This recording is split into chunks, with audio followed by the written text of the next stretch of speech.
more than sufficient. My grace is sufficient for thee. 2 Corinthians 12:9. The other evening I was riding home after a heavy day's work. I felt very wearied and so depressed, when suddenly and swiftly, as a lightning flash, that text came to me: My grace is sufficient for thee. I reached home and looked it up in the original, and at last it came to me in this way: My grace is sufficient for thee.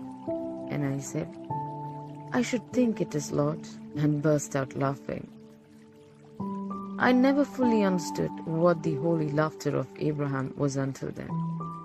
It seemed to make unbelief so absurd. It was as though some little fish, being very thirsty, was troubled about drinking the river dry. And Father Thames said, Drink away, little fish. My stream is sufficient for thee. Or, it seemed after the 7 years of plenty, a mouse feared it might die of famine, and Joseph might say, Cheer up, little mouse, my granaries are sufficient for thee. Again I imagined a man away up yonder, in a lofty mountain, saying to himself, I breathe so many cubic feet of air every year. I fear I shall exhaust the oxygen in the atmosphere.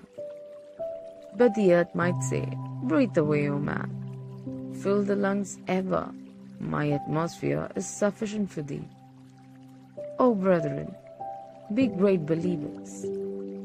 Little faith will bring your souls to heaven, but great faith will bring heaven to your souls.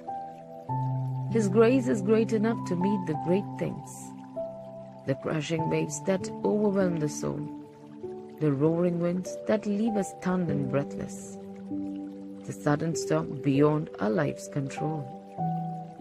His grace is enough to meet the small things, the little pinprick troubles that annoy, the insect worries buzzing and persistent, the squeaking wheels that grate upon our joy. May God bless us.